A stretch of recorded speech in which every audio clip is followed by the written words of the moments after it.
guys, welcome back to Magic TV. My name's Craig. It is 9 o'clock and it is Talk Magic, and I'm here with an unbelievably amazing performer, a creator, and somebody who's probably as controversial as I am. Bizzaro, thank you so much for coming on the channel, dude. God, that's weird. All right. Hey, how's it going? And right there, we've just set the tone for the rest of the interview, which is awesome. Oh yeah. Well, there wasn't any blood yet, so we'll. And you are speaking to me from Los Angeles at the moment, right? Yes. Normally I'm in Las Vegas, but I am currently holed up in a hotel in Los Angeles because I'm consulting on an unknown television show. Which is amazing that you're probably one of the only magicians that are actually out getting paid to do magic right now and not sitting in front of a computer screen. There's a few guys out there. There's a few others who are doing stuff, but yeah, there's, as you know, being in the UK and being under your like 200th lockdown or whatever it is, most everything in LA, a lot of TV production has come to a screeching halt currently. And this just happens to be something that can't stop. This production can't stop. So it's one of those things where I'm just like, I don't know if I should be here, but I'm definitely not leaving the hotel unless I have to. Yeah, hiding from the virus. I don't blame you. Yeah, and this is not like, this is like the second TV consulting gig I've done this. I can't say this year, it was last year, but I had done some work for Brett Loudermilk for America's Got Talent, and they were, they were very serious about stuff. We got tested every few days. I had a friend who was doing another TV show in Atlanta who got tested every day, and they had them low jacked. Like they had their little badges like with a tracker. So if they left the hotel or got too close to other people, it'd go off. And I'm like, holy crap. So the TV industry is definitely taking this seriously. But some are going a little above and beyond. I suppose they don't want to open themselves up to a lawsuit because it's all so new. They don't. And also having to shut down production is expensive. As all the money that TV and movies waste, having to put everybody in a holding pattern wastes way more. So yeah.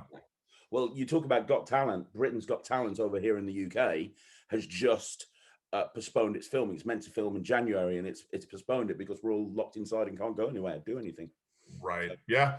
Yeah. They were, AGT here didn't know what to do, and the set it was all TV screens. Like they were in a different theater. They were over on the Universal lot, I believe. Yeah, that's where they were. And it was all TV screens. There was no audience. The judges were so far away from everybody, and it's.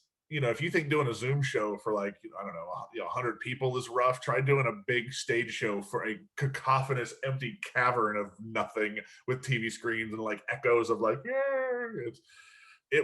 I did not envy anybody having to do that. It's interesting to see how different productions have adapted. Like, I've been impressed, completely going off subject. I've been kind of impressed what the WWE over there have been doing. Oh yeah. Yeah, like they've had this whole theater with, this whole arena with like screens with people's faces on it and stuff. And it's kind of like, they've adapted really well to the situation. Yeah, and it's interesting that when you see stuff like this, so like a good example, go back to AGT, like, because they were on the Universal lot, they had access to, movie lot stuff.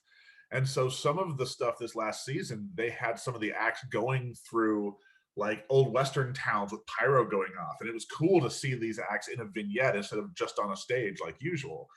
And so I know at one point they did their judges cuts episode where the judges were sitting outside apart from each other, and this in the back lot with this giant projector screen. It actually looked amazing. It was actually really cool. And I went, man, I think they should keep that. But it's like this kind of stuff, they would never explore these options otherwise.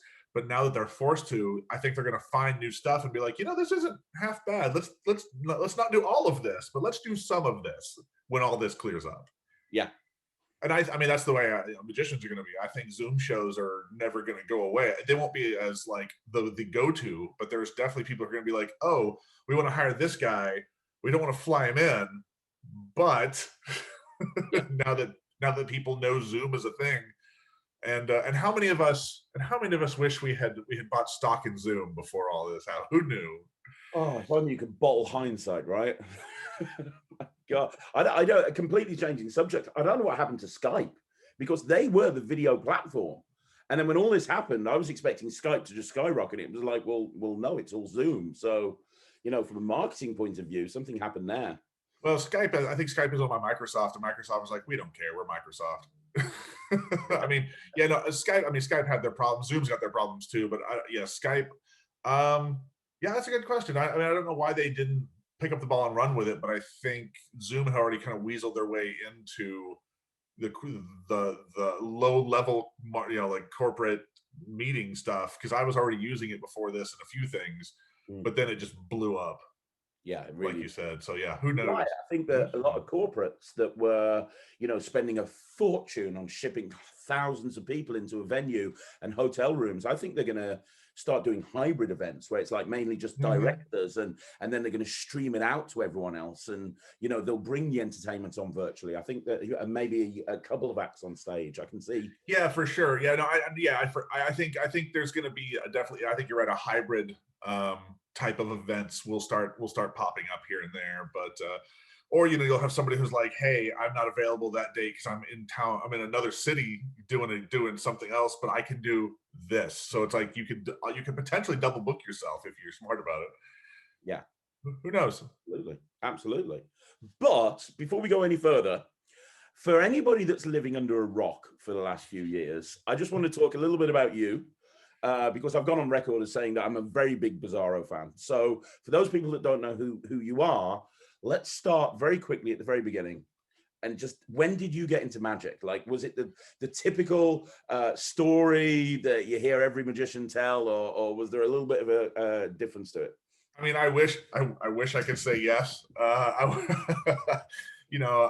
Somewhere around the young age, 5, 6, somewhere around there was my parents' magic kit. So got to get magic. Now, to be fair, the magic kit I got was different than magic kits today. Like, it was there's a company. You guys have Fisher Price over there, right? Yeah. That company, yeah. So Fisher Price put out this magic set and a magic kit. Magic kit, but a whole bunch of like sets and stuff, and it was made of like Fisher Price plastic. So they knew kids were going to be like, man, throw it and whatever. So it was really well made, and it was this. I think it was produced for a couple of years, and the difference this set had over most other ones was it encouraged you to present magic as a stand-up performance. It wasn't like cups and balls. It wasn't like card tricks. It was like this trunk with colored boxes. The instructions were like, while you do this, misdirect the person while you're doing the secret thing behind the box. And so I think my love of stage performing probably, I'm guessing, stems from the fact that it's like, this thing made me think this is how magic should be done, is by performing it as a stand-up thing. So if you look at Fisher Price magic set, you'll see it. It'll come up, and they somebody made a weird knockoff of it a few years ago that was like shaped like a medieval castle, which I was like, that's weird. All right, but that was probably the only real deviation for me. But so that's that was my starting point. But then when I was like 13, I'm like, I want to do this for a living and make money, and that didn't happen for a long time, but I still, it's all I ever did. Like, all I've ever done my entire life is the entertainment business in some form or another. So how did you get from being a 13-year-old obsessed with magic to, a professional magician that's creating... whatever the hell this is? Yeah. Exactly. Yeah. How did that journey go? How did you, because a lot of people that come on this channel, they're new and they're trying to work out how to break into being a professional performer, right? But a hobby, how do you go from that to making a living out of it? Well, as you know, the one thing every professional, anybody who's ever worked for a living will tell you, when you're starting out, take every gig and work everywhere, perform as much as possible. Take every gig so you know what you don't want to do and you want to do, and sometimes you'll end up doing some weird things. I remember I was a teenager and I was doing a women's correctional facility family day. So that was fun, getting to see this, man. That's, sometimes you just need that $30 real bad, or whatever it was. So yeah, so I started out just doing, like most people, trying to do birthday parties and doing whatever I could. And then when I was about 15 or 16, I got the opportunity to go perform in bars and nightclubs, which is definitely not a normal thing. But my parents are kind of big old hippies, and they're very encouraging of what I do. So the laws in Texas, where I was originally from, were like, somebody can be underage if their parents are with them, accompanying them and stuff like that. So I was at a Tom Petty concert in a junior year of high school, and I met this couple sitting next to me. And they're like, "We do a battle of the bands thing. You should come do magic between the bands." And I went, "Yes, let's do that."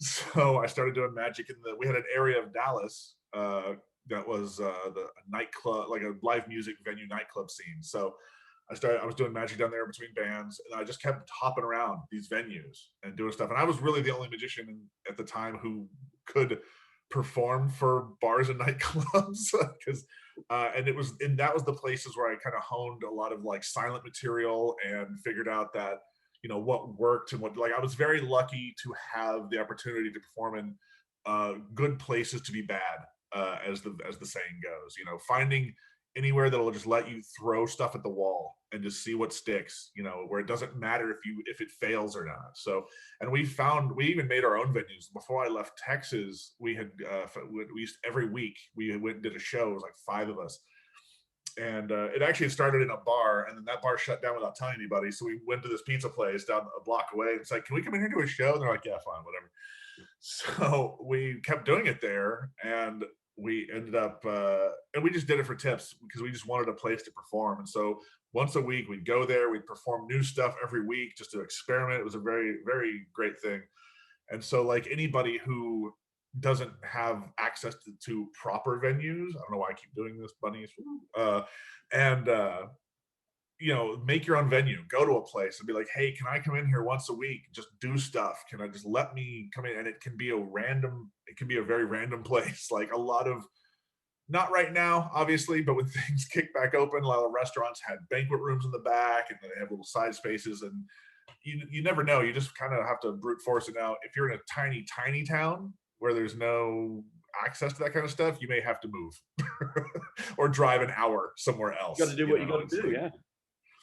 So, you know, but for me, yeah, it was definitely just, you know, I want to do stage, and I like stand-up magic, like that kind of stuff. And it helped watching TV shows like The World's Greatest Magic that came on, where you got to see magic as a performing art, as a stage performance, and you would watch that and go, "That's what magic is." That's, you know, you get on a stage, you perform for people, you make money, maybe. And so, you know, it was just a number of factors. And also, I'm pre-internet, you know, so I think I'm the last generation who knows what it's like to not have it and then have it, you know. Yeah. And I feel very fortunate for that, because I actually know how to fend for myself without the internet. But I love having it. Mm-hmm. So, but I also see the damage it's doing to our performing arts in general, not just magic. And so it's a weird double-edged sword. But that aside, and I mean, there's plenty of people who can make as you know, plenty of people who can do well, make money on the internet doing magic. But there's a very right way and a very wrong way. A lot of us, there isn't a right way and wrong way. There's a right way that we all feel should be done, and there's a wrong way we all agree should be done. I was going to broach this subject later on, but as you've brought it up, let's just open that can of worms, put that over there, and let's talk about it right now, shall we? I did a video on this channel, which I know that you've seen, or you've seen part of it, about Justin Flom and he's doing. Well, I don't know, some guy. I'm kidding. and I know he's very buddy with Rick Lax, and you and Justin, and you three were kind of in a lot of Rick Lax's early videos. You were kind of part of a lot of them. But I know that I know you and I have spoken about this, and you and I are on the same page in terms of what's happening at the moment. So have you got an insight into what's happening here? Or because Justin, from my point of view, I thought some of the stuff he put on initially was very creative. I remember his sawing the baby in half, which was a great viral video. But now, Justin was definitely one of the early adopters of the magic viral videos, you know. And the one thing that set him apart from a lot of other people at the time was the fact that he started as a stage performer. You know, he wasn't just some random guy who sat in his mother's basement and just doing videos. He actually went out and performed for a living, so he knew how to engage with an audience. And he was doing, you know, his own original stuff. And we all moved to Vegas around the same time. A lot of us, there was this big insurge of people coming to Vegas around 2008, 2009. Rick Lax moved out there, Justin moved out there, I moved out there. Who else? There's a Kyle Marlette moved out there. And a handful of others who have since moved away. It was just a big kind of influx all at once. You know, great time to move to a new town when our economy went to hell. Woohoo, good idea, guys. Anyway, so and I remember Justin was very, at one point we had a discussion because we used to get together and jam Magic all the time. You know, we'd go get dinner at like midnight because you can do that in Vegas, and we just come up with tricks and ideas and stuff.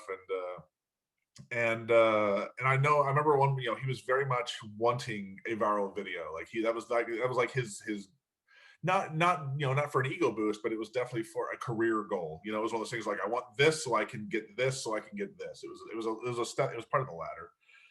And he did that with that soldier's deck, you know, the thing with the picture cards and stuff. Yeah. And that was his big like breakthrough, which got him, you know, a YouTube manager, and he got noticed and stuff like that. So and he was definitely putting out very good stuff, you know, a lot of people liked what he did. He was on the cover of Magic magazine, and he was traveling around. He was, you know, doing very well for himself. I mean, technically he still is. And then there was, you know, I think the problem is just it was small amounts of success on both of their sides. Their priorities shifted and things started looking different directions. And then the pandemic happened, and it's like, well, what do we do now? And I know that Rick Lax at one point, he basically was like, I want to, this is what my friend puts it, I want to win Facebook, you know? So he was like, how do I get all the followers? And he figured out a way. He cracked the code and got like all these people following him. He's like, well, now what do I do? It's like, what do I do with this? And he eventually started, you know, making the videos and using it to parlay into, you know, monetary gains and stuff like that. And I think it, you know, and I'm not gonna say it spiraled out of control, but the platform gave them these opportunities to just keep building and building and building and building to what we have now. And I think the problem is when you're doing videos like that, there's only a finite amount of ideas. You know, if you're having to put videos out all of the time, it's very difficult to come up with something as creative as the earlier videos. Right. And the people I know in that camp, they you know, a lot of them freely admit it's definitely quantity over quality. It is the shotgun approach. It's, let's see, we'll crank out as many as possible and see which ones hit. And for some reason, and this is just by people who do this, their own admittance, the worse it is, the better it does. Yeah, like, but you see and I don't understand why, because you see the comments, and man, you see the comments on the videos, and they are getting ripped to shreds. Like every comment. Right, but engagement is still engagement. And also, did you ever see the Howard Stern Private Parts movie? Did you ever see that when it came out? Yeah, I did. Yeah. Okay, yeah. So there's a scene in there, and this explains all of it. And it was like, here's the percentage of people who listen to him, who like him, and the reason is they listen to him to see what he's going to do next. And here's a bigger percentage of people who hate him, and they're like, these are the people who don't like him, but that number's bigger, and they listen to him to see what he's going to do next, so they can complain about it. Yeah. So it's very interesting. It's like, yeah, these people, I remember I went and looked, there was one video, somebody said, hey, you know, look at this. And I just looked at the thumbnail. I'm like, I'm not watching this. But I was reading the comments because I was curious. And there was a one girl who commented 3 times how bad the video was. And I just wanted to reply to her, then stop watching them. What is wrong with you? Why would you leave 3 comments about how bad this is when you clearly are watching it? What is wrong with you? Yeah. But, you know, 90% of the human population are idiots. Ain't that the truth? Ain't that the truth? But I know. I mean, I'm not excluding myself from that, but but I know you're very passionate about entertainment as an art form, magic as an art form, and it feels like they've crossed a line now, because you talked about how, you know, Justin especially came in from a stage performance point of view, and he wanted the viral video to catapult his stage, you know, his career. But now it seems that like all of his energy and all of his attention and focus is going into this, and it's less about anything else. Right. Well, obviously, he's not the first one to have done this. He's not the first one to expose magic for views. There's been people who've done it before, and you know, the views equate to money. And a lot of people are like, I mean, because none of us are on the inside, and because none of them will communicate with people in the community, the only thing that we see is the only thing we see is dollar signs. It's because they're making way too much money off these videos. And if anybody knew how much money they were making, they'd be like, we're definitely not watching that anymore. But the problem is, if there is any other intent behind the videos other than money, it doesn't come across, because they don't communicate that with anybody at all, you know, and they don't, and nor do they have to. They don't need to explain themselves. But if they know there's gonna be backlash, they probably should.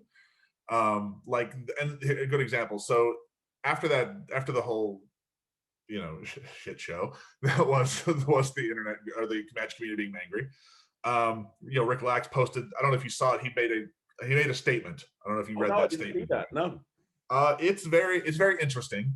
And at one point he mentions how, like, you know, we're pushing the boundary. I don't remember it verbatim, obviously, but the point he's trying to get across is like, we're trying to experiment with the medium and see what we can do with magic, instead of letting it be stale and be what it has been for years, whatever. And we can pick that apart all day if we want to. But if that's true, if that, because I mean, that video Justin did that everybody got mad about, if it was, he could have done the same thing without exposing the method. That is, he could have done the same thing. Like, he could have still used the same prop and done a different method where he like had her sneak in the back of the box. He could have had somebody in a ghillie suit hiding in a bush and had done the same thing. Like, there's a number of factors. There's a number of ways this could have happened, right? And if the true reason was to try to advance the art or magic in some way or another, and he knew that the community was going to be mad, you know, if he ahead of time went, well, I know people are going to be upset. He must have known. Yeah, of course. I mean, why wouldn't he? Then he should have opened a dialogue with the community. He should have released the video, and then a day later, 2 hours later, released a video just to the magic community, forget everybody else, the magic community itself, and been like, listen, I know you're all mad, I know you're all upset, but here's why I did this. Let's talk about it. You know, instead of just outright going, they're gonna be mad, so screw them. You know, it's like, that's how we have the problems we have in our country currently, where it's just like us versus them. They're already angry, so to hell with them. And I'm like, no, let's actually talk about it. I mean, I think less people would have been angry if they'd heard his side, if he has a side, and would have talked about it more openly, and been like, maybe they're right, instead of them going, we're right, you're wrong. It's like, that's too black and white, guys. That's a problem.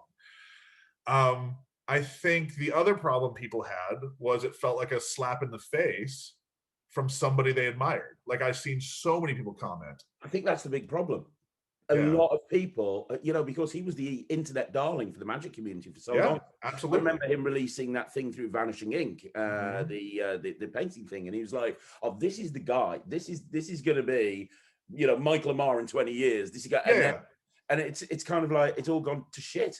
Yeah, well, he was a positive performing role model for people. You know, they saw that and went, that's what we want. We want our magic to be done by a pretty guy and done well. You know, it's like, but yeah, I think a lot of people felt betrayed by somebody they looked up to, and Justin may not be aware of his status or former status in the magic community. He may not have realized how much this would have hurt people.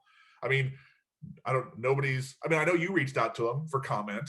And he completely thought. I know I'm not the only one who did, but I tried to reach him in so many different ways. And I think and I think if he had, again, he has no need to defend himself, but it would have been nice for him to talk about it. You know, it's whatever. But and you know, and obviously the other thing is, it's like he exposed something that wasn't his. You know, he took something that other people actually use and threw that under the bus. And I mean, we've all been discussing this for like weeks now. Like I have so many statements prepared for this because we've all just been discussing it.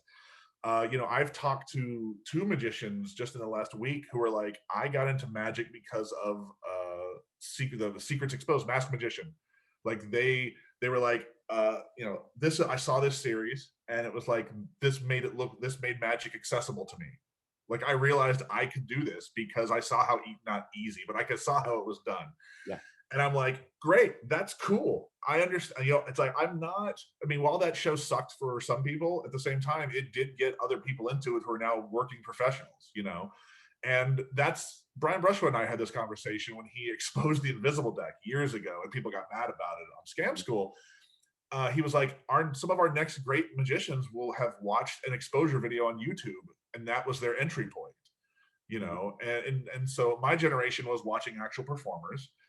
And some people's entry point is exposure videos, and while that sucks, it is a way. I mean, obviously, it's like going to a. Okay, so I know I'm talking a lot, so if you want to switch gears, it's perfect. So the big difference in all this stuff is like, let's say you watched the TV show, right? So you knew you were watching a TV show about magic exposure. First off, you saw them perform the trick without exposing it first. So then you had a choice. You could have sat there and gone, oh, I don't want to know. I don't want to know. I'm going to turn this off. I don't want to know how this is done. Not that anybody ever did that, but but that option was there. And then if you got into magic because of that, you now had to put in the effort to go learn more. Like you had to go to a magic shop, which then is more effort to give them money. Then it's effort to learn, to practice. You go to the library, check out a book. That's effort. That is intent on your part. You have to want to do that. The problem with what happened was it's the equivalent of somebody ringing your doorbell, showing you how a thumb tip works, and going bye and walking away. And you go, what the hell was that? Why? Yeah. What? I didn't want to know that. I didn't even. Who is that guy? So basically, you had no choice to look away because it was in the first 3 seconds of the video and in the thumbnail. And so like you're being forced to learn stuff without any commitment, and you're getting knowledge for free that you don't need or don't want if you're not going to pursue it. And I think that's another big problem is it's just there's no effort put in to gaining that knowledge. Like there's no trade-off at that point. Yeah, because they're not even paying for it. Like they don't know they're paying for that knowledge. They're technically paying, so their presence of watching that video is paying them to ruin magic for you, which is weird. It really is. It really is.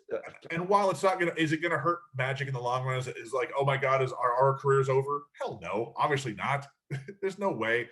It just feels like a slap in the face to a number of people, I feel. Yeah, and I personally think tutorial videos on YouTube, I don't have too much of a problem with it, because when I first got into magic, I took books out of a library. Mm-hmm. And I didn't know where else to go, so I went to my local library. I took books, I read them. I had to go to the effort of going to the library. With tutorial videos, they're normally like 10, 15, 20 minutes long. People aren't going to just watch them unless they're seeking out that information. Right.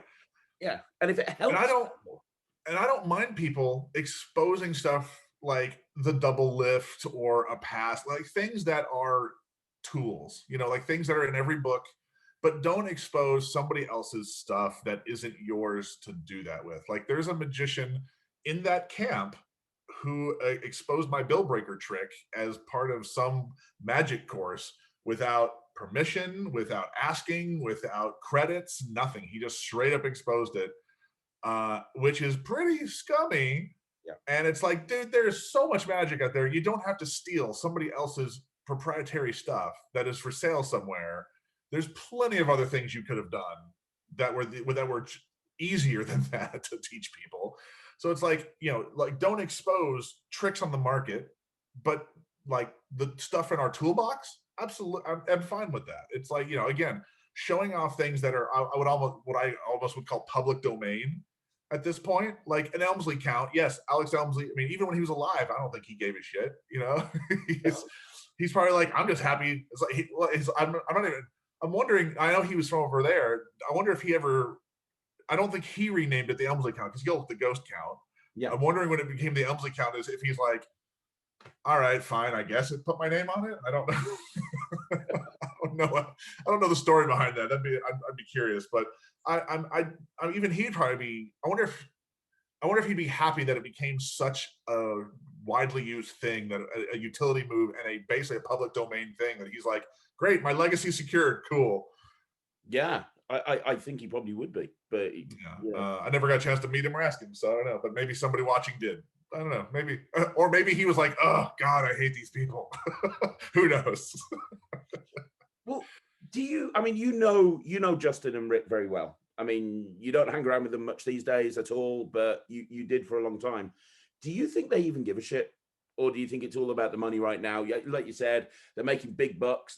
They probably can make more money by producing a shitty video in 10 minutes by their pool than they can. They'll probably make more money doing that than going off and going and doing a show and having all of the time and effort it takes to do that. So do you really think they care? Do they just think, right, we don't care anymore? There's definitely no probably about it. I guarantee you that some of those videos definitely make more than some of the gigs that any of us will be doing this year. But it's hard to say, because there was a point when I would have been like, well, I think there's definitely a shift, because if I think there's a list, I'm pretty sure there's a tier list, and I'm pretty sure money is very at the top, because otherwise they wouldn't be doing the videos the way they're doing them. Obviously, they would be doing them closer to the way they used to do them, because I know that those YouTube videos were monetized back in the day, and they did very well back then, but because I think that way of making money via videos is dead for some people. Not everybody, obviously, but some people. I think it's just not where the money is. I think because I definitely don't think that Facebook views would equate to ticket sales. I think if you were like, even though 10 million people would see a video, I think if you went on tour, I don't think those numbers would translate. I don't think you would get 10 million ticket sales because of it. Because one of my belief, because I'm not a normal person, is most of these videos that are online, most viral videos and most videos in general on the internet are made to be disposable and forgettable. They're made to be time killers for like bored housewives, people, their jobs and their lunch break, who hate their jobs. Like they're distractions for people who just are trying to get through their day. And so they consume as much of this garbage as possible to distract themselves from how much their life sucks, And so at the end of the day, some people will of course know who these people are and remember their names and things like that. And I think what'll happen is there will be clients, like, let's say, I don't know, random example. Let's just say Disney sees a video and goes, wow, 63 million views on this one video. You know how much we have to pay to get 63 million views on anything? And then they'll bring these guys in and talk to them, be like, how are you getting this many views? And that's what but again, that goes back to the money. Views equal money. So that's what they care about. So it's not like them saying, oh, you're going to get us all these views. They just want to know how they're doing it. It's like, so to make the long answer longer, I would say that there is a part of them that cares, and because I haven't talked to Rick in over 2 years for various reasons, but I definitely think they're doing what they think is best, which is, I think most people. I think what is it? My friend the Shocker, who I'm sure you've seen and you do stuff with, he has a very nerdy way of saying this. He's like, everybody thinks they're the rebellion. Nobody thinks they're the empire. They all think that they're trying to do the best and be the good guy. That's right. That's actually, that's so I know, right? And he's not wrong. He's like, they think what they're doing is right, and they're doing the right thing, and everybody else doesn't. And that's how wars start. It's very true. It really is. So at the end of the day, I have no idea what's in their mind until one of them decides to come out and tell us. And they don't have to, and I don't blame them if they do or don't. Yeah. So but at the same, I say this all the time, I understand it, but just because I understand it doesn't mean I have to like it. So is there anything realistically that you think as a community, because it is harming the magic, it is harming magic as an art form. It's like you say, is it going to lead to people not being able to perform ever again? No, but it's not good. Is there anything as a community that we can rally together and do, or do we just have to go, fuck it? You know, Well, a little of both.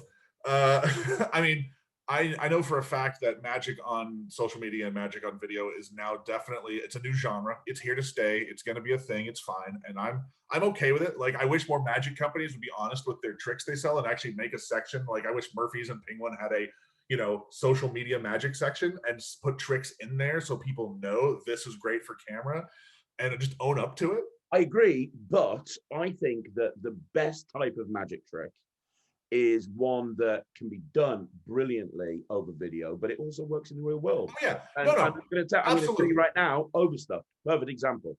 For video, and how many TikTok magicians have I seen do overstuff? Millions. Just all like of them. every single I think it's a law that if you're a magician and you go on TikTok, within your first 10 videos, you have to do overstuff. But at the same time, I've also seen a million kids magicians and family entertainers that have got that thing in their act. Oh yeah.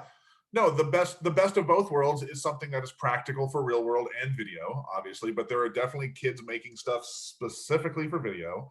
And I just think we should embrace that, but that is a little off subject, but that's something I wanted to throw out there. Mm-hmm. So because the internet social media thing is here to stay, we need, I don't think we need to, but it's like you and I talked about this a little bit off camera, where I said, like, when things like this happen, we need to come together as a community and talk about it, so the incoming generation sees where we stand on it, where they look at that and go, oh wow, this pissed off a lot of people. Maybe I shouldn't do this if I care what the community thinks. Now, if you don't care what the community thinks, if you're somebody like Jabrizi who is just like, oh my god, fuck these old white men, then fine, whatever. I get it, you know. Mm-hmm. I understand you don't give a shit what the community thinks, or at least you don't anymore. If you ever did, I don't know. But I think we need the incoming generation, because what they're doing is going to damage future generations and how they magic. And I've made a prediction kind of to myself. Within the next decade, and maybe a little longer, maybe sooner, we're going to see a magician who basically he's going to have a TV magic special where everybody's an actor and everything is CGI. It's basically going to be Zach King, but presented as magic, not presented as art or something. Because if this route continues, and I hope I'm wrong, I'd love to be wrong. I mean, you know, don't let the ponytail fool you. I'm not a mentalist, but you know, I'm not. I hope I'm wrong, but it's like the damage that these videos are doing is going to outlast all of us down the line. I mean, we've already seen the influence of, like, I mean, magic is about a decade behind the times, because we're always influenced by what comes before us, you know, which is why, like, in the 90s, magicians were still doing shit from the 80s, and why, like, in the 2000s, we're still presenting magic from the 90s and stuff like that. So that's not everybody, obviously, but we're very influenced by what comes before us. So what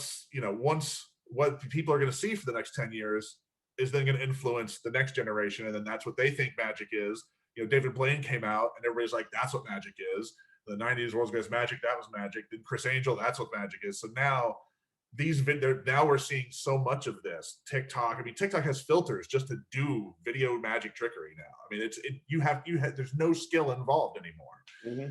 And so we're going to see this damage being done is going to affect the younger generation, where they just think this is what magic is, period. And so I feel we're going to get to this weird tournament bracket where it's like just less and less people, to this one guy going, where is everybody? Again, I know that sounds like very, like, dour, and I hope I'm wrong, but that's the way I feel some days. But don't you think that some of these guys that do, like, really outlandish stooging or stuff like that, they're making a rod for their own back? I'll give you a perfect example. Dynamo in the UK, right? Okay, so right. Dynamo. He, on his specials, he was doing crazy stuff. He was like floating over a nightclub crowd to get out quickly, and he's just walking along in a shop, and then all of a sudden his clothes just drop there and he's gone, and it's stuff that just couldn't be done in Right. environments, right? And then you see him being invited onto a daytime TV show to talk about his new series, and he's there doing Ambitious Card or Invisible Deck, and it's like, well, why aren't you disappearing and leaving your clothes on the sofa? Why is it so wow on your TV show, and now you're here and you're doing the same shit that everyone else does? Do you know what I mean? Because they can't do that practically, because it's all bullshit. Guys like Dynamo are exactly what I'm talking about. It's like right now we're hit, like they're riding the line. They're like, okay, we're going to use the medium and we're going to fake what we have to and do practical what we can. But eventually that line's going to get pushed so far to the point where it's like, to hell with it. We're just going to fake 100% of it and not tell anybody, because who cares? Because we're being entertainers and people are experiencing magic. And so, it all boils down to your ethics and morals and your beliefs are. It's like, I believe magic is performing art and you should do stuff practically as much as possible. Like, don't get me wrong, I understand if you're doing a TV show, because I've worked in enough television, and you're doing something that looks great on camera, and then all of a sudden you get it on a big screen and go, holy shit, there's a tiny flash. And you're like, let's just smudge that. And I'm like, I get it. I understand. There's nothing you can do about it. You don't want to burn the whole thing. I mean, am I 100% happy with it? No. Do I understand it? Yes. But it's when you start CGIing, like basically painting out wires, and you start like masking stuff to produce things in ways that aren't possible, or dropping into clothing and stuff, and you start it's a very slippery slope, because it's like, oh, that's so good, I want more of that. And yeah, it becomes a slippery slope. And also, if you don't know how to perform and you go on these shows, you could get busted doing something stupid. Julius Dean had that issue. I know he got, because he didn't understand how invisible thread in front of a video screen worked, and got called out on the internet for using loops. Because it's like, all right, but I think that, again, this stuff is going to do damage. We just don't know what it is or how it's going to affect stuff. So, but yes, as a community, we need to talk about it and just be like, where do we stand? Like, who do we trust? Yeah, because on the flip side of the coin, just looking at it from a completely different direction, is all of these guys that are going out and doing magic, whether it be completely impractical stuff that you can't do in the real world, or stuff that's on YouTube or social media. Is it making magic more popular, and therefore more people are wanting to book a magician for their events or for their? Yeah, I mean, yes, any positive exposure for magic is good, right? Anytime a magician does well, it's good for us, now I wouldn't, none of these Facebook videos are magic videos. Nope. So they're not helping us at all. Nope. So that doesn't do us any good. All those views are just helping them. It's not helping us. But like, anytime, it's like the Illusionist, the touring Illusionist show, that was great for all of us, because people got excited about magic again. Anytime magic does well, it makes us look good. And anytime some guy, some unnamed magician, decides to be a pedo and rapes a kid, that makes us all look bad. So it's a double-edged sword. So true. Yeah, it really is. Yeah. But yeah, no, I mean, yes, I mean, I think there's definitely times when a rising tide raises all ships, and but some people, they would prefer just their ship raise and nobody else's. So. Mm-hmm. So really, all we can do is talk about it and prepare future generations, and hope that the future of magic gets it right, and leave the guys that are doing it wrong to themselves. And well, and again, it's our version of wrong, right? It's like, it's what we think is wrong and what we think is right. But at the same time, magic has been a performing art for hundreds of years. And that's how you make a living at it. You make a living performing it for real people, and as much as possible.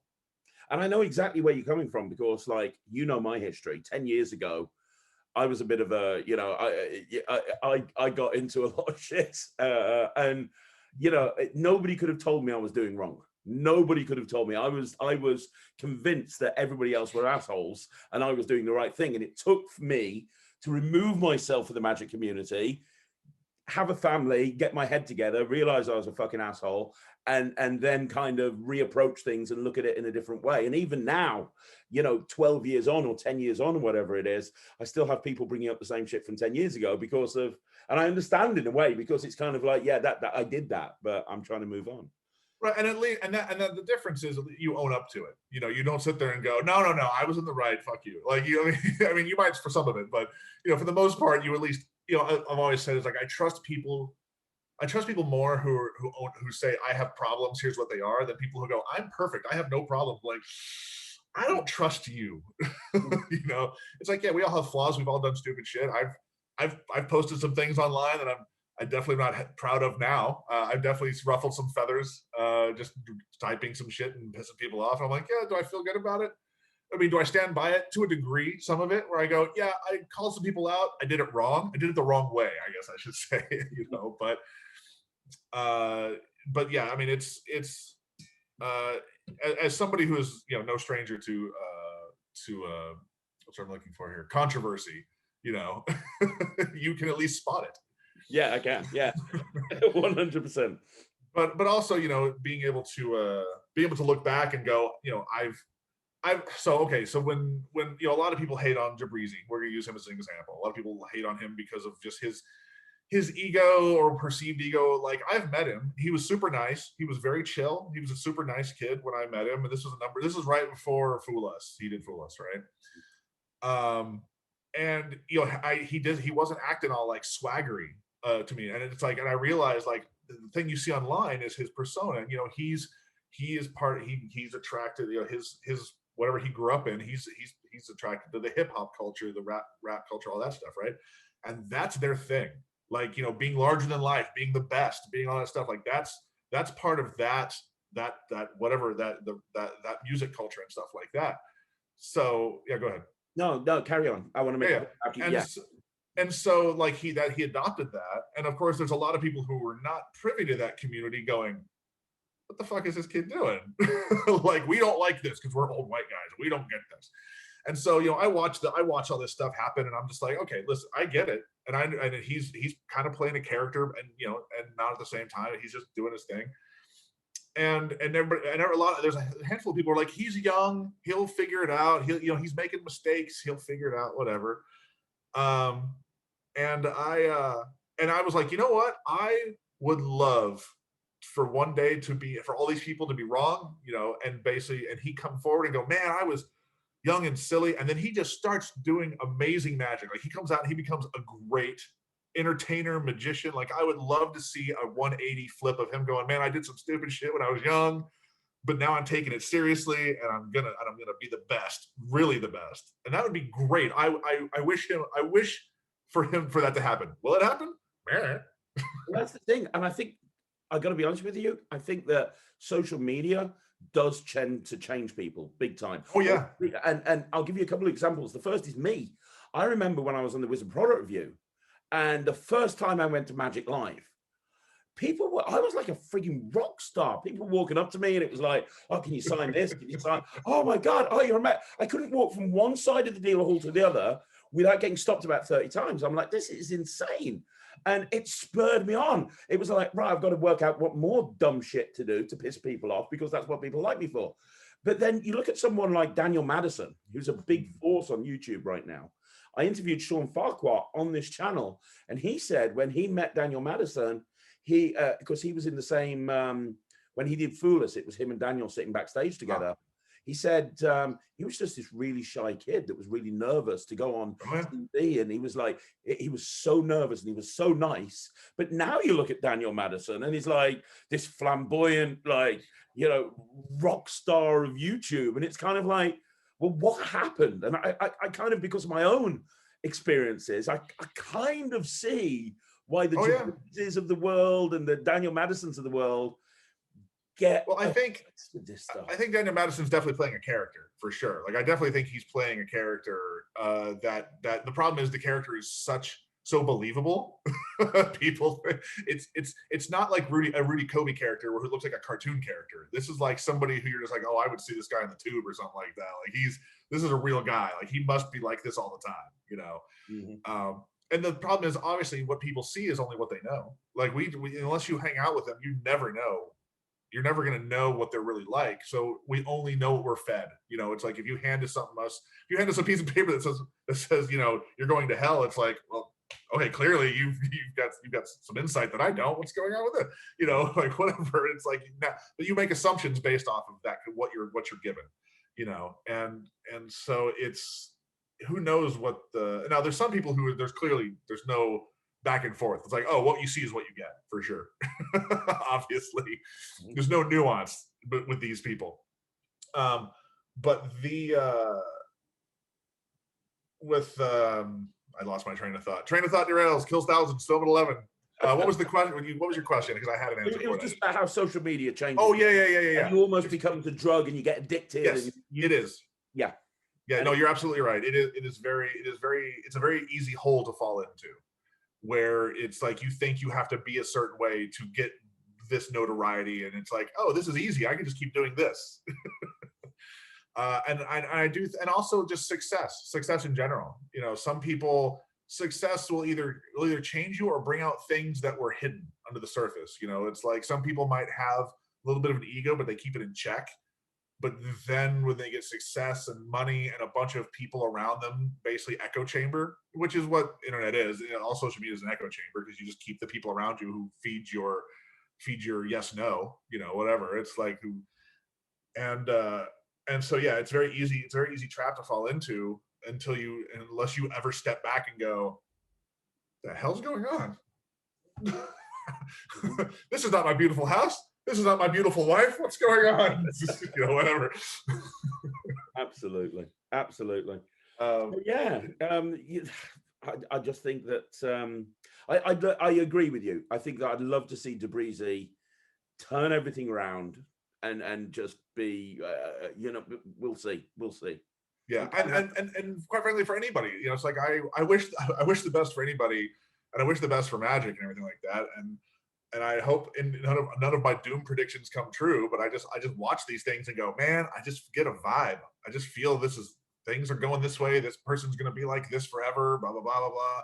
And I you know, I hope I'm wrong, but there's definitely some people who I'm just like, you know what, just leave them to their own devices. You know, like it's, you know, what is it? The Oscar Wilde quote: "The only thing worse than being talked about is not being talked about."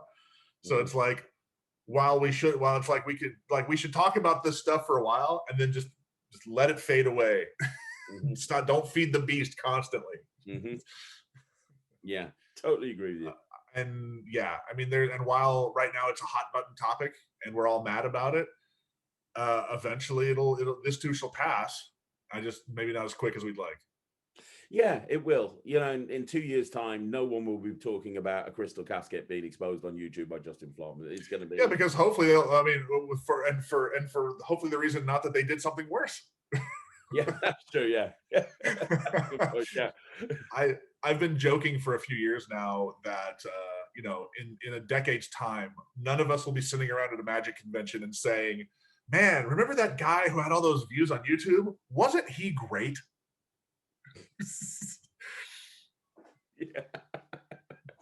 Yeah. That's never going to be our metric of how good somebody is a performer. Like, they're never going to show us their bank account. And actually, you know, if all these guys would come forward and be like, here's my bank statement, shut up, we'd all go, fair play. All right. Yeah, exactly. Yeah. At least then they'd be honest about it. At least then they'd be, you know, why we're doing it, you know, change my mind. Yeah. And there's a handful of people who off camera or, you know, privately are very honest about it. They're like, oh yeah, I'm totally doing this for money. Absolutely. Why wouldn't I? And I think they're surprised that nobody else would.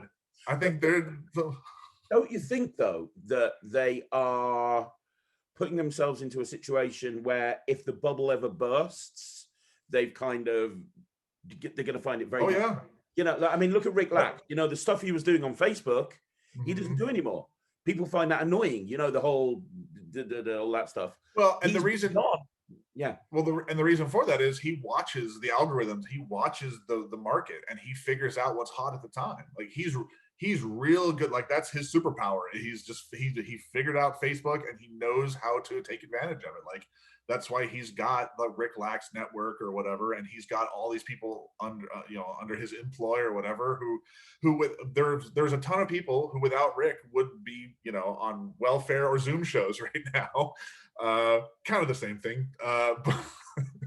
I'm kidding. But you know, there's a lot of people who would definitely not be making as much money. They'd be making money, but not as much without him having figured that out. Or, but somebody else may have also could have stepped into that. Like, if here's the thing, if somebody else came along who had the same business model and figured everything out, and but was somehow could make these other people more money, I bet you some of them would jump ship to that person. You know, for sure. I definitely think that's something that would happen, but.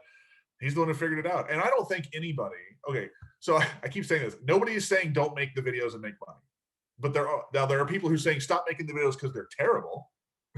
Because like the people who are like, the quality of these videos is god awful, please stop. And then I just look at those people and go, stop watching them. You're not the target market. Stop watching these videos. But nobody is saying, hey, you need to stop making a living. Like, I don't think anybody is saying that. And I think that may be what they're hearing. They're maybe hearing like, oh, you know, they're not. There's like, I think that what they're hearing is like, stop making money, and I don't think that's what everybody's saying. But you know what? The Rick Lax that I see on these videos is completely different to the Rick Lax that I see when he releases a product through Penguin, for example. Oh yeah. You know, look at Tornado. I freaking love that trick. I carry it around with me everywhere. Oh yeah. I just bought that. But that was a different life. That is definitely a different life. Like, that was pre all this stuff. That was before he figured out the Facebook thing. That was all well before that. So yeah, so that was a different guy. Because you were right. It was a totally different guy. Yeah. And yeah, when you get a chance, go read his little letter to the community. I think you'll find it very entertaining. I definitely will. I didn't even know that happened, but I'm going to go and check that out. Yeah, no, and I'll tell you, this is my favorite new thing. And this is just for people to be amused by. If you go to his website, which I don't think he's updated in a while, he did a TEDx talk back in 2016 that was titled something along the lines of "Learn to admit when you're wrong." I'm just leaving that there. Oh my gosh! You know, I've got nothing to say about that. I got nothing to say about that. But you know what? And you know, nobody goes out the house and says, you know what, I'm going to go and fuck up today. You know, nobody does that. I'm going to go and make it. I'm going to go fuck up today. It never happens. Everybody thinks that they're doing the right thing until they don't. You know, and oh, yeah. Probably thinks he's doing the right thing. You know, in his mind, you know, he's got nothing to apologize for because he's done nothing wrong. You know. Yeah, but again, that's what I said earlier. Everybody thinks they're on the right side, you know, of everything.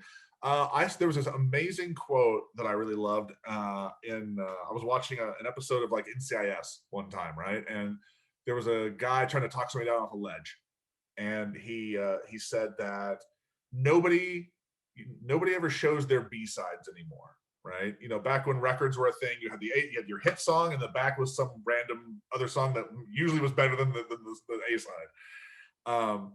And I would hate to be a teenager or a kid nowadays where all you see is people being perfect because they get to 100 chances to get it right, you know. And it's like there's all this pressure to be perfect and beautiful and successful and do all these cool things, and then these people who watch these videos and just I feel like the youth of today is getting mentally attacked constantly by just how bad they are versus all the perfect people they see online.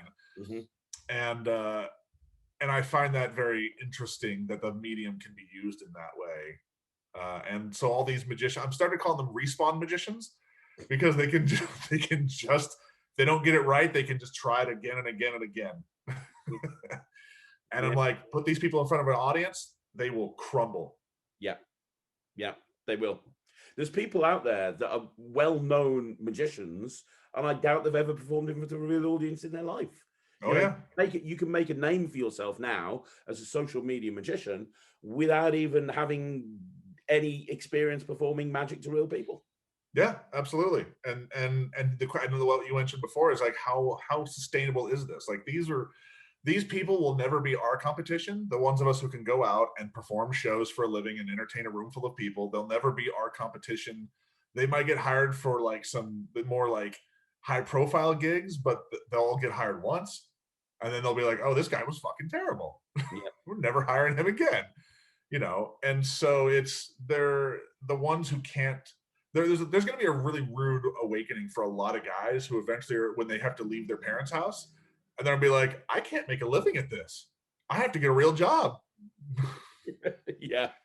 There's a handful of creators, consultants out there who that's starting to happen to, young guys who are realize that just gluing elastic to and magnets to things isn't a way to make a career. You have to actually perform this stuff.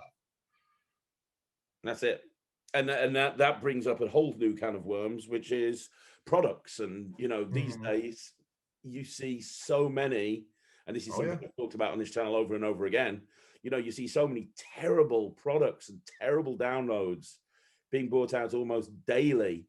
And what worries me is this is the stuff that you talk about the future generation. This is the stuff that the future generation is seeing as the blueprints. When I got into magic, it was like, okay, it was Michael Amar, it was Daryl, it was whoever it may be.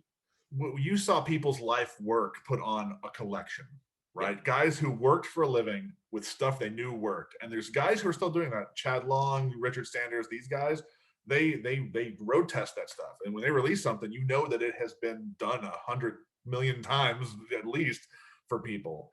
And there was a really interesting shift in magic about a dozen years ago, I would say. It was around the time I moved to Vegas, maybe a little before.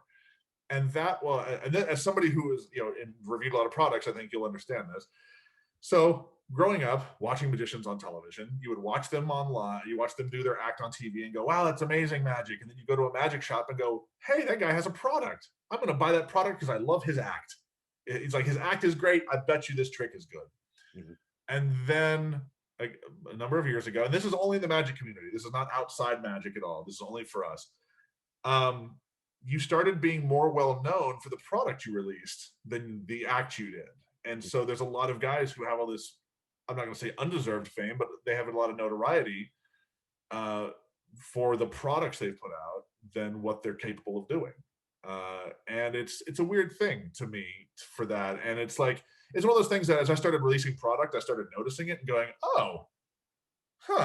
people knew who I am because of these color changing sponge balls more than all my cool magic tricks that I spent years owning and trying to perform and stuff. How strange. And so, yeah, it's a very weird shift to see. And, and I think a lot of it happened because of, I'm not going to say David Blaine's the reason for it. I'm not blaming him. He was the kind of the impetus of it, where it's like David Blaine, Illusionist, Theory 11, all these like stepping stones that were dominoes that fell from that point to kind of make that a thing, where like the magic marketplace just exploded. And of course the internet made self-publishing very easily. It's like, I created a trick, I'm going to sell it as a download tomorrow. And it's like, maybe every time I see somebody release something called 2.0, I think of two things. One, it's not a piece of software, so stop calling it that. Also, it's like, this should have been called the version that we should have released had we spent more time on it. And if you've released something called 2.0, sorry. I don't know if you have, but if you have, I'm sorry, not sorry. But it's a little bit like, we talked about social media magic being a drug. When you become a creator and you start releasing products, oh, absolutely, you feel a pressure on, I've got to find another thing. You get it from okay, what are you going to bring out next from the magic producers? And you've got all of the people that have bought the trick. Oh, what else have you got? What else have you got? And I fell into that slippery slope of like, oh yeah, it almost happened to me when I put out some stuff. It absolutely happened to me. I'm sitting on, man, this is really easy money. Easy money. It's like, I got a big old check for selling some DVDs. This is great. I'm going to put out this. I'm going to put out this. I'm going to put out this. And I was like, I backed up and went, whoa. This is how this happens. This is how people get hooked on heroin. Let's calm down. Hold on. Calm down. Okay. And so like, I had to catch myself and also there's a lot of magicians who are terrible with money. Fucking terrible with money, so they have to keep pumping out product. That's pretty much every magician, to be perfectly honest. There's so many guys who just have to release products so they can make rent. And one of these days, I want to see somebody honest enough and release a trick just called rent money. I just want to see that be the name of I a remember trick. seeing a joke on the internet, and it was the funniest one I've ever read. What's the difference between a magician and a savings bond? Oh, that's the one. The savings bond will mature with time, right? Eventually, a savings bond will mature and make money. Oh, that's what it was. Yeah. No, that's yep. It's very true. It's very true. It really is. But yeah, no, it is definitely a slippery slope of releasing Magic product because it's very easy. It's so easy because you have companies like Murphy's who will just buy 500 or 800 units, send you a big check, and then you'll. I mean, a lot of the problem is a lot of guys. It's money now versus money over time. Like I would rather have a product that sells a little bit over a long period of time than just like one chunk and never again. Yeah.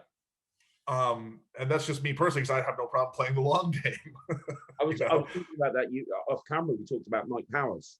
Yeah. Saying exactly the same thing about diminishing returns. Mm-hmm. That thing that has just sold because and he said it's because it's such a good dealer item because it's self-working, so a dealer can say, yeah, just got to spread the deck, and there you go, you can buy it, and people are just like, yep. So that's an example of something that is a trick that just sells forever. Right. And Magic Smith, Chris Smith from Magic Smith, he calls it an evergreen property. It'll always sell. It will always be popular, or at least always be known. It's like Delight. Delight is an evergreen property that those things sell constantly. Yeah. My two, the two things that sell for me the most are probably the color changing sponge ball and the glue bottle gag of mine. And and I'm every time somebody buys one, I'm happy. I'm like, yay, sucker. No, I'm kidding. No, it's like I'm glad these are still selling. I'm glad people still like them or want them and stuff like that because I see so many products that. And this is another thing. There's every so often a gem will just come out, but then within a week it is covered with garbage because so much stuff just gets released into the Magic community every month that it covers up the good stuff. I mean, which in some cases is good because now there's those of us who know about it and can use it and nobody else remembers it. Like this is something I've been saying for a couple of years now. It's like I have young magicians who are like, I want to find some stuff that nobody's doing. I want to find some new magic and blah blah blah. What do you suggest? And I say, here's what you do. You go to the Magic Cafe, you go to the latest and greatest section, you go to page 1, and you work your way forward because that goes back to pre-YouTube, back when you had to watch a QuickTime video and download it to your computer, and it took 20 minutes to watch something. It was 30 seconds. And now most of those links are probably dead, but you can still find these unknown tricks. I did a video on the channel a couple of weeks ago, and it was that thing that was on the Michael and Ma Easy to Master Money series, where he takes a dollar bill and it ends up on his back. Here's the corner if it ends up on his back. And I did that, and I had so many comments of people going, "This is the most amazing thing ever. When are you going to release it? Oh my gosh, this is brilliant. This is the best thing I've seen on the internet. This is on a DVD, 20 years old." Yeah. I just released a video from Instagram of me doing a thing where I threw a bottle cap in the air and I caught it, and then I just opened my hand and it was gone, right? That is a trick from the 50s that is on a DVD that Levent put out where he talks about it and everything like that. And I'm like, nobody knows about this stuff because it's like, first off, who's watching billiard ball manipulation DVDs other than like a handful of us? And who's paying attention to one little throwaway gag? But sometimes it's that one little throwaway gag that can be super great. I was just talking to somebody about, speaking of Michael Lamar, I was just taught there's a David Ray Jenkins. I don't know if you've ever heard of him or anything like that. I met him in the 90s. It was completely random. My friend and I were in a Denny's, and then in a booth next to us, we hear card shuffling. And as a magician, your ears perk up like a dog when you hear card shuffling. You're like, oh, what's that? And so we're like watching the guy, and he's doing magic. We're like, hey, are you a magician? And we start talking to him, and he was in town for a trade show, and he showed us stuff that blew our minds. We had never seen. Like he was the first one I saw do the moving pips card. The thing where the 5 turns into 9. And we both experienced a hallucination at the same time. It was I was like, that's great. Because this is 95, 96. None of us had seen this.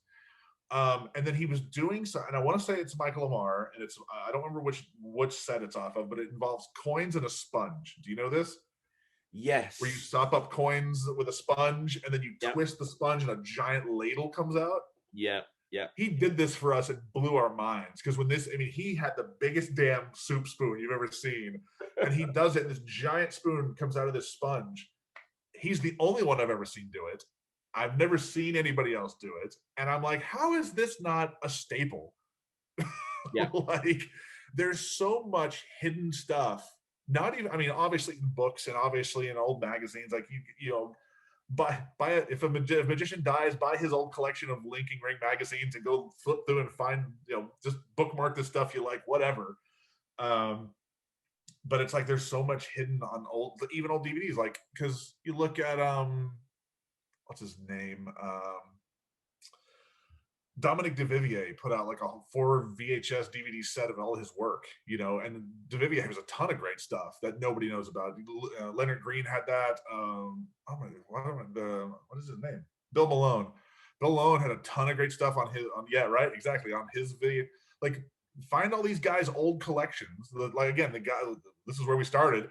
The guys who put out their life's work for you, that is just now that the young generation does not care about. But if you want to find gold, that's where it's at. Just you got to sift through 4 discs worth of stuff. You know what? I did an interview. It's not out yet. I filmed it. I'm editing it with Doc Eason.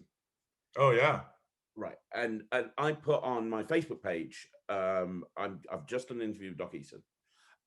It's going to come soon, and I had about 7 people going, "Who's Doc Eason?" Right. What?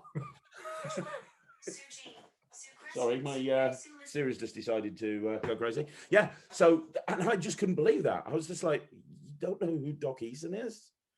Well, to be fair, I've heard there's young people who don't know who Bugs Bunny is, so which is kind of weird to me, but. Well, what advice? You've created so much magic. You've been very successful as a creator as well. You're well respected, and all of your stuff is great. What advice would you give somebody? Because a lot of people come in, they want to be magic famous. They see the magicians, you know, I talked about this on the channel. People that come into magic that are new, they immediately see that there's certain people put on pedestals and they're the creators of magic, and they want to be the next Jay Sankey. They want to be the next Greg Wilson. They want to be the next Bizzaro. How did they do that? No, don't do that. That's terrible. Whoever's watching this and thinking that, no, don't do that. It's a bad idea. What advice would you give somebody who wants to be a creator of magic? They want to create magic tricks to sell. They're a performer. Let's just say they perform. They've got chops. They now want to be a creator. Is there any creating to sell and creating for yourself are 2 different things? First off, if you want to create original magic for yourself versus if you want to create stuff, well, actually, generally creating original magic for yourself as a performer is the first step. You know, it's like make stuff that you want to do for yourself and then go perform it, and then work out all the problems, everything with it, all the improvements that you could possibly find, and then be like, okay, I think other people would like this. You know, I talk about how the magic I create is what I would want to see if I was watching a show. Like, if I was sitting in the audience, this is the show I'd want to see, because I have a weird sense of humor, clearly. Now, most, you know, if there's a handful of good resources for stuff out there. You know, Rudy Kobe had his infamous lecture notes from like 1999 of like how to be world's greatest magician in 3 minutes, something like that. I can't remember the title, but you know, he had some great advice in there. Garrett Thomas, I know, has some creativity notes. A handful of people have, you know, creativity notes and stuff. Now, obviously, there's no formula. You can't just, there's no exercise, there's no formula for it. You have to find your own path of it and things like that. So, but one of the things I've talked about is, you know, if you want to be original, you want to be creative, don't do what other people are doing.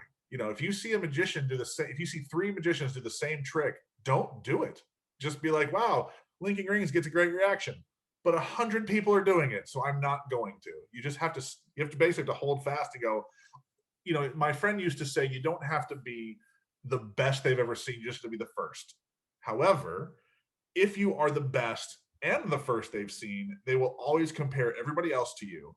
So if you're doing something that, you know, if you're the only one who does it and somebody sees you, you know, they'll never see somebody else do it. And let's say, or you take something that is well known, like we'll say, I'm going to say balloon swallow because I do that trick, right?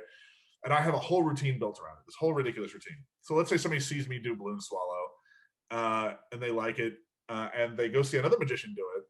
One of 2 things is going to happen. They're going to go, oh, I've seen this. Remember when that other guy did it? He was way better. Or if you're bad at it, or you do a very basic, boring presentation, they're going to go, we saw this other guy do this, but this other guy is better. So it's like, if you're going to do what other people are doing, find a way to make it your own, to the point where it only makes sense for you. And this is all, we're getting into theory now, so which I can, I hope you have another hour. It's like, I would say, make the magic to who you are. Don't make yourself to the magic, because that's how you end up being a clone. You have too many people who will read the instructions and go, well, that's how it's done, or watch somebody else do it and go, I'm just going to steal that. And it's like, and there's a lot that goes into finding, figuring that out. You got to have an identity. You got to know who you are. You got to understand what works for you and what doesn't. And that's a whole separate thing. And I have creativity notes of my own. And if anybody wants them, email me, Facebook me. I'll send them to you. I'll put it at the bottom of the screen. Oh, okay, yeah. I'll just send you the link. Where's your if you just send me over the domain name. I'll put it on the screen. Yeah. So it's like, and I don't want to sell that information. That's information that I feel just people need to the things I've written that I believe in, and to help people be creative. Now that's for creating magic for yourself. And if you want to do a product, you have to understand that magicians like toys. The 95% of the magic community are hobbyists, amateurs, semi-pros, enthusiasts. Most of these guys have jobs, so they have disposable income and stuff like that. So they just want to buy cool stuff to show their friends or do shows. I laugh all the time. I'm like, so much magic has been released into the world, and I see the same 12 tricks all the time. Why? What is going on? Like, why do I see the same 12 tricks? And why isn't it one of them mine? No, I'm kidding. So apparently on social media it is. But you have to understand what people like. You can have a great idea, but nobody may want it because it's not a toy. Now, they don't all have to be toys, obviously. There's also something to be said for appealing to the professional market. Scott Alexander sells professional routines at professional prices. Yeah. $800, $1,200 routines, but he's tested the crap out of them. So it just depends on what and you've released stuff. What have you found with the stuff you've released? Yeah, the ones that are the best received and the ones that have sold the best are the ones that I have spent so much time and effort really kind of honing it. Chop is the perfect example. I put out this DVD on an impromptu drop cup, and that was something that I'd done for like 3 or 4 years before it was actually released. Keymaster is the other example. That was something that I had the keys made up for myself. I did it for myself and then released it. And I think, yeah, it's when you you don't create something for creating its sake. It's like, right, I'm going to create something. You create something for yourself, and then you kind of go, actually, I think that magicians would get a kick out of this. Yeah. And that's how I was too with any of my stuff. I don't like magic for the sake of magic. It's like, I can turn a matchbook into a shaving razor. Why? That's weird. Now, for the guy who created it, it totally would work for them. And I use that as an example. It actually is an example. Eric Leclerc from Canada, he published a shaving razor to matches, and he put it in like Magic Magazine. But in his act, it makes perfect sense. It makes perfect sense in what he does. But if you put that in the hands of somebody else who doesn't know the history and doesn't understand the back and forth, it's like, look what I can do. Cool. Why? But I just hate magic for the sake of magic. It's like, I think magic is the most powerful when it solves a problem, serves a purpose, furthers a narrative. People connect better with it when there's a hook they understand. And just doing something like, there's a trick that just came out where you take a playing card and turn it into a watch. Looks amazing. Why? Exactly. Why isn't that a dollar bill so you can make a joke about time is money? Like, why is it a card? And the reason, this goes back to Magicians Want Toys, it's a playing card because magicians see that and go, I own a deck of cards. It's like, as a performer, you look at that and go, what the hell? But 95% of the guys go, I could do that. That's a cool toy. And for every Scott Alexander that's putting out routines for professionals, there's 1,000 guys that understand that the majority of the people that consume and buy magic are hobbyists that just want to buy something, play with it. This is cool. Show it to their friends, and then put it down and forget about it. Next thing. Well, and you know, one of the best things about magic is also, hold on, there's this very loud thing. This weird air purifier looks like a speaker. What was I saying? Oh, one of the best things about magic is also the worst thing about magic, and it's diversity. We're such a diverse group of people that the only thing that holds us together is our love for magic. And if you put us in the same room together, we're just going to want to murder each other if we talk about anything else. And that's why there's so much infighting and bullshit out there. But because of that, there's so many options to perform. There's so many different avenues. There's so many different types of magic. There's all this stuff. So it's like, while, you know, it's almost like cover songs. You know, Bruce Springsteen put out a song that didn't do well, then somebody covered it and it was a hit. And, you know, I'm sure they look at that and go, I'm sure Bruce was like, well, I'm making money off of it, but why didn't my version do better? But that aside, you know, you can take a trick that was garbage, and if you change it a little bit or make it better, you can make it gold for you personally, you know. So it's like, and I'm never going to be like, God, why are these people putting all this crap in the marketplace? I mean, I know why, because they need money, but at the same time, that could be somebody's golden treasure that gets them the bookings all over the place. So it's like, well, I mean, hopefully it works for somebody. Yeah, but there are creators that have probably spent 95% of their time performing to magicians, doing the lecture circuit. You know, maybe at one point they were performing to real people, but now they've realized that they can, you know, they can make way more money by going out and you know. Oh, well, yeah, and lecturing is a whole separate thing, obviously. I mean, being able to go out and do, like, Michael Lamar makes bank. You know, he rakes it in at lectures and stuff, from what I've heard. But he's also honed that lecture. You know, he's done his due diligence. He's done his time. He's gone out and just figured it out. And yeah, so there's definitely guys who are just, I mean, an example is some of our most well-known magicians, some of the most guys we know the most, like Marlowe, Jennings, and a lot of these old guys. They weren't magicians full time. That was like, Jennings was a plumber, right? Something like that. I don't remember. Was, these guys, some of our most influential magicians had real jobs. Nobody nobody cares, because that's not what they wanted to talk about. Yeah. And so some of the best magicians and creators of magic that I know are full-time doing something at Bannon. Perfect example, John Bannon. Matt Baker, you know, who I interviewed on channel recently, you know, full-time professor, and, you know, just an amazing magician. Right. And I wouldn't call them professional magicians, but I wouldn't call them hobbyists either. You know, it's like they're not making 100% of their income from being a magician, but at the same time, they could whoop your ass all day with card tricks and stuff and just do amazing stuff. So it's like, I would definitely call them magicians for sure. But at the same time, they're not out there, like, you know, they're not out there busting their ass doing trade shows and kids parties and all that stuff that the rest of us mental people are doing. Well, I reckon that, I don't know, I have no stats, but I reckon that the dealers are probably doing just as well through the pandemic as they were beforehand, if not better. Because the people, some of them for sure, yeah, because everyone's got disposable income now and nowhere to go. In the UK, we can't leave our house, and yet we're still getting, you know, there's furlough schemes going on and have been going on for a year. So even if someone hasn't got a job, they're sitting at home and getting paid in full. So, you know, it's like, with nowhere to spend that money. I think that, you know, I reckon more people have got into magic recently. In fact, I was speaking to Andy Gladwin recently from Vanishing Ink. And he said that one thing that they've noticed over the pandemic is they've been selling a shit ton more close-up pads. Oh, sure. Yeah. And he said that's probably because people have decided that, you know, they've got into magic and they want to practice and they want an actual thing to practice on.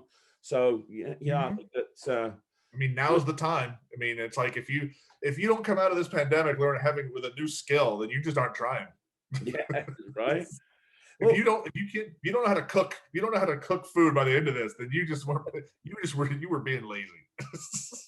Well, Where did you what you've released a lot of magic through various different sources. You've self-published, you've gone through various different dealers, haven't you? You've gone direct through Murphy's, you've gone Oh yeah.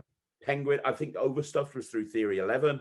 I mean, you've done, what's the best way, in your opinion, with some, because most people just go one route, with all of the different, different options you've tried, what's the best way to release a magic trick? It depends on your ability and what you want. So I'd self-released a couple things, and then I wanted to experiment and see what life was like on the other side. So I was like, okay, let's release some stuff at different companies. And I basically opened myself up to that. I didn't specifically go to these guys. It just kind of all happened. I was talking with Sean Dunn over at Paper Crane, and then they got absorbed by Penguin. So that became a Penguin release. It was originally supposed to, some of the stuff I did with Penguin was supposed to be a Paper Crane release, which was fine, whatever. And it was interesting. It was one of those things where I just kind of wanted to see what the process was like. Cause I had released, the first product I had released was my book on razor blades, the Razor Blade Illusion, right? Then I did a DVD, and that was all through Murphy's, right? And I'm like, okay, well, it was all right. It was an okay experience, because with Murphy's, they're a distributor, so you get less money from them if that's your goal. That you get what's called jobber pricing, which I don't know if that's the same term over there or not, but yeah. So then I'm like, all right, let's do some other stuff. And I'll tell you what sucks the most part about it is when they send you the piece of paper that says, here's how much money we made, and here's how much you made. It's like, thanks. You could leave that out, that would be nice.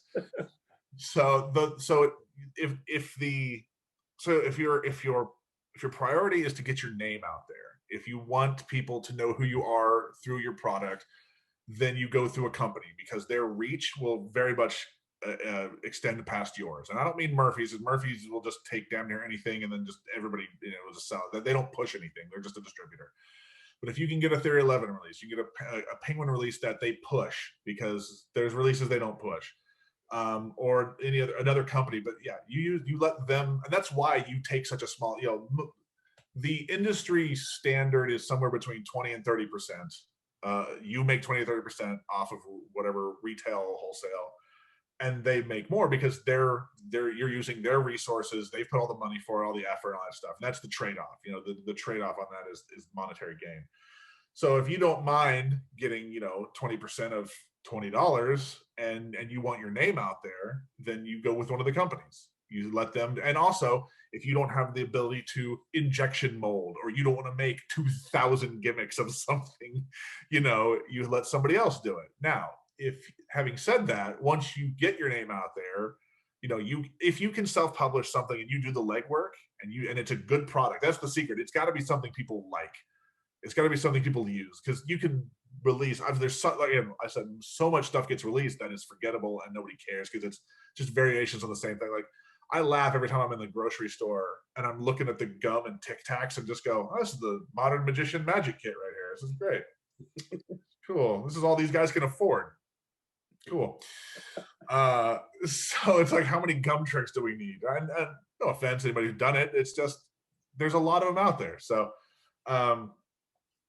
yeah, so if you can't do it yourself, do it through a company. If you can find a company that's willing to carry it. There's also that. There's some company, you can always find somebody who will buy your crap. But I mean, I personally like to self-publish when I can. But as I have gotten busier creating, building escape rooms and consulting and prop building, and all the other things that I do for people, I have less and less time to make stuff.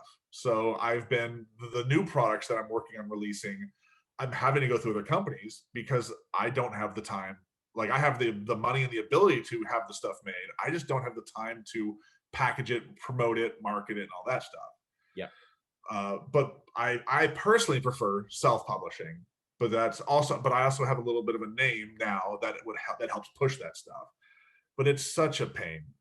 So, if you have some sort of following, or you feel you have enough people to buy something, you'll make more money self-publishing. If you want your name out there on a product that will do well, then you go through another company, essentially. If that answers your question. That makes total sense. And I'm going to pick up on something you just said there. You have some other stuff coming out in the future. Yes. Can you give us a sneak peek of what you've got coming out and when? If you go to my Instagram, you'll see some. I won't tell you which things, but there's some things that I put on my Instagram that will be making its way into the market at some point. So yeah, but I won't tell you which ones. That's going to be annoying, but I can figure it out. Okay, so I'll figure it out. I'll be messaging you.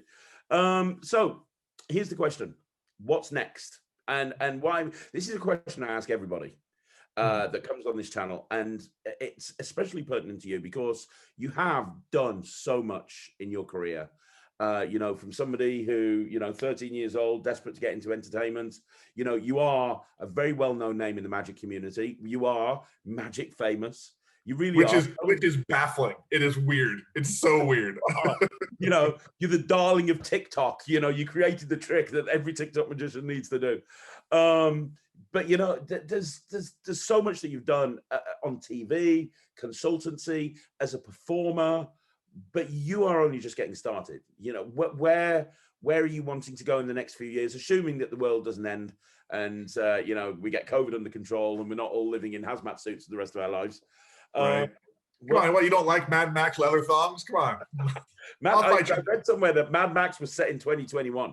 Yeah, come on, we can go fight in Thunderdome. It'll be great. It'll be fun. Oh, dear. There's a bunch of 20-year-olds watching this going, what the hell are they talking about? Oh, dear. Where are you going? So the last few years has been me focusing on building and creating escape rooms. I really like that. That's been kind of I won't say it's my main focus, but it's definitely one of my bigger focuses now.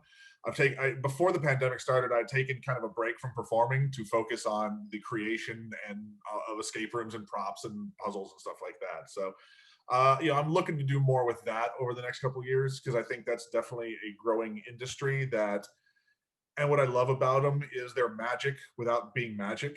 Like you get to create magical moments for people and write stories in immersive theater without having to deal with making a stage show. Like you get something that will live on for a couple of years and it's the same every time and it's self-perpetuating. And so it's a really nice feeling to, as a creator, I mean, and anybody who creates will know this, you'll know this. Anytime you make something that people don't hate, you're just like, oh my God, it's so nice that people like this. It's because, sometimes you can't, not everybody bats 100 or whatever sports reference. I don't even know. I don't understand sports, but I don't even know if that's a right term, but anyway, nobody's 100%. I'm no sports guy either, to be honest. I wouldn't know, but I've heard that saying before, so let's go with that. Yeah, I was like, is that it? I was trying to think, like, do I know any cricket terms? No, I don't. Damn. All right. It's like I don't even know if they keep scoring that game. Okay, so, but yeah, so that's again, I'm not, but I tell people all the time, like my life changes year to year. Like 1 year I'll be lecture touring, 1 year I'll be performing like in a show on the Strip. 1 year I'll be building escape rooms. Another year I'll be consulting on a TV show. It's like I try to stay diversified just because that's what I like to do. I've learned a little bit about a lot of things. So I'm one of those people who's just kind of goes with the flow of life and I'm just like, all right, I guess we're doing this now. This is cool. I'm just living my life without too many worries. And I'm fascinated and I'm happy and I'm confused that magic has allowed me to do that. Yeah. Like it's hilarious that that's how we make a living, that there's something in the back of our brain going, do card tricks. And you're like, okay. Oh my gosh. Yeah. I totally agree with you 100%. Sometimes you have to pinch yourself. Yeah. And yeah, I mean, and then one of the best ways to see the world is on somebody else's dime. It's great to be paid to travel. I love it. But yeah, no, I'm going to just do whatever the universe sees fit to have me do, I guess. But I'm going to veer towards escape rooms. That's cool. Now, as I've got you here, I'm going to ask you one last question before we wrap all this up, which is you are well known as a stage performer. And you do way more stage magic than close up. And I've said on this channel, I think that when things get back to some sort of normality, whenever that is, I think that people are going to be looking for stage magicians more than close-up. I think that close-up, just the very name, just the very thing, close-up magic, doesn't really work with social distancing. And even when things go back to normal, I think for a period of time, people are going to be very cautious about mingling in large groups. But I think that there's going to be a big demand, more demand than ever before, about stage magic. And I think that a lot of close-up magicians, a lot of professional close-up magicians would be I think it would be very wise for them to use this lockdown and use this pandemic to put themselves in a position where they can offer a stage show. Oh, sure. Yeah, absolutely. Again, diversify. Yeah, absolutely. So, but I also know, because I speak to a lot of magicians, that closer magicians are scared shitless of standing up on stage. You know, going up to 3 or 4 people and going, "Hey, my name's Craig. Would you like to see a card trick? Look at this. This is amazing. Look, it's under your watch." That's great. That's fine for them. But walking out onto a stage in front of 1,000 people, especially, you know, because at least in the UK, there's 2 types of stage gigs. The first type is you do close up first of all, and then you do the stage show. And that kind of, you've warmed the crowd up in that point. You know, they've seen you doing close-up magic, boom. But then you've got the gigs where you just walk out in front of 1,000 people and you do your act and you go on cold and you've got to win them over in a couple of seconds. And that scares the hell out of magicians that have never been on stage before. So have you got any advice for how to transition from close-up magic to stage magic? Because I think it's something that a lot of people are going to have to do. I mean, obviously it goes back to just do it as much as possible. Get in, you know, start small, do a parlor show for like 20 people, you know, work your way. I mean, if you've never done a stage show and you're getting booked for 1,000 seat the stage show, good for you. Holy crap. I mean, good job. You're an amazing bullshit artist. Good for you. But yeah, I mean, I think, you know, it's one of those things where like start learning how to present your close-up magic standing up. You know, you know, obviously it's like if you're doing invisible deck where it's down by your crotch, bring it up to your face, you know, like whatever. You know, there are close-up tricks that can transition to, you know, a stage environment, obviously, like cards to pocket, travelers, things like that. There's a handful of tricks that work well in a close-up situation as well as stand-up, but it's really just, I mean, some people, it might help to take some classes, like take some public speaking classes. So they kind of force you to have to speak in front of people without props, which will help you. I mean, as we all know, it's a crutch for most of us. It's like, can I be funny without magic? Yes. Do I want to? Hell no, not at all. So it's maybe try that. But I mean, again, it's different for different people. So and some people have a natural proclivity for it. Some people usually are scared shitless. So it's just something you have to get over. You know, I remember the first stage show I did when I was in 6th grade, some talent show, whatever it was. And I remember standing on the edge of the stage, just freaking out, you know, right before I went on the curtain. And they said my name, and I'm just like, I don't know if I can do this. And as soon as I put that first, and I just went, just go. And I kind of imagined myself behind me pushing me, like just go, like myself. And I just basically said, screw it. And I put my foot out. As soon as my foot broke that line, I went, well, can't stop now. Just got to keep going. And I just walked across that stage nervous as hell. I mean, you know, I was 6th grade, but whatever. So you just kind of have to do it until it's not a problem. I mean, it's flight time. It's always flight time. But also find tricks that, you know, don't go out and do a card manipulation act unless you're super comfortable with it. Go out and do something, I'm not going to say self-working, but do something that you know cannot fail, or at least the chances of it failing are very, very slim.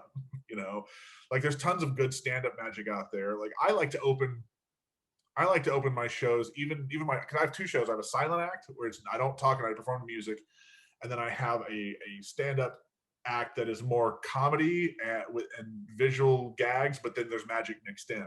But I open that with a SpongeBob for Mouth routine to music. So it's like you go out, open, you know, if you find a musical opener, it can get you comfortable, it can get the audience comfortable with you, and it can also help set the tone for what you want the people to experience. So it's like maybe work on some, you know, 2-minute, 3-minute, minute and a half musical piece to just kind of help get you in the zone and get comfortable once you're out there. So that way you know, another thing is if you're on the right stage with lights, you can't see those people. You can't even tell they're there. The worst is when you look out, you can see all the faces. You're like, oh God. Yeah. I don't know if it helps me, but I actually, so when I perform, I don't have my glasses on and I don't wear contacts. Everything is blurry.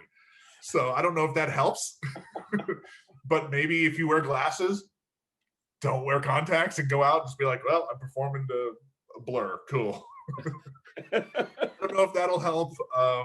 That's great advice. I love that. Yeah. I mean, the thing is, I don't know. I've never had a problem with it. I mean, yeah, I mean, obviously when I was sixth grade, there was a little bit of, but once I did that, I was like, all right, this is it for me. This is fine. And I think it becomes addictive when you go on stage. Somebody said to me once, why do you prefer stage over close-up? And I said, the main reason is when you do close-up magic, let's say you're booked for 2 hours, I could have the best group of people ever, David Blaine style reactions. Oh, But yeah. I know in 10 minutes time or 5 minutes time, however many people are there, I'm going to have to leave that group, work up, move on, and win an entire new group of people over.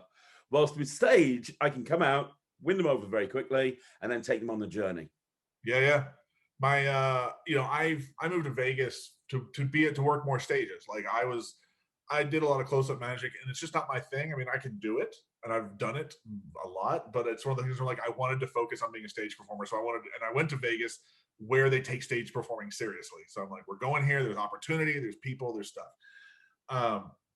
But I remember doing close-up gigs that would just defeat you as a person. You know, you would go do some corporate where they didn't want to be there. They were forced to be there. And you walk up to them and they would be dismissive of you and whatever. And you're just like, oh, this sucks. And then, but you're right. Sometimes you get a group that you're like, I'm doing the rest of the night for you guys. Screw these other people. It's just for you. Mm-hmm. But yeah, close-up can be like my friend used to call restaurant magic. I did restaurant magic, and you know, you walk up to a table and like you learn, don't walk up to a couple. Don't do that. They're not there to see you. But it's like my friend used to call it dinner hostage theater, you know, and that was, he's like, here you are, here we are, let's get through this together. But yeah, I mean, stage, they're there to see, usually they're there to see you, or they know that there's going to be watching a stage show. You're not forcing your way into their life. And I think for me, that's really what it is. I want people to make a choice to come see me and not just, you know, I don't mind. Like I know some, like if they know people, like if you're doing close up at somewhere they know there's gonna be entertainment. Like I had a friend who worked at a place called Crystal's Pizza in Dallas for 10 years. They put his posters up. He was on the table tents. Like they knew there was a magician. It wasn't a surprise, and so it was easy for him. It was much easier for him to do magic there. But yeah, like I'd much rather people make that conscious decision to come see me as a performer and want to be there. I think is part of it for me. Yeah. That's really good advice. That's really good advice. It's great. You know, and I've got one final question for you before we wrap the whole thing up. I know this is the third final question, but I just don't want this interview to end, frankly. It's like the Rolling Stones of questions. We're retiring. No, we're retiring, really. We're retiring. I think I'm going to have another 10 final questions. Just going back to your releases, and you've released so many, I just want to, I'd be remiss if I didn't ask you this question. What's your favorite? What's the one that you kind of think? And I know it's difficult to say as a creator because you love them all, but there's definitely a few I don't.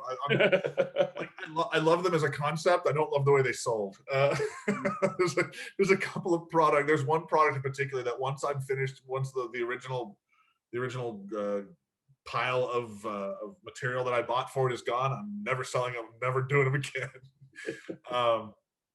I think the color changing sponge ball is probably the one that I'm the happiest with, because it's one of those things as an item. Like when I was a kid, you'd go into a magic shop and there was somebody would say, hey, what's a good trick for this? Show me something cool, show me something new, whatever. And they'd show you something.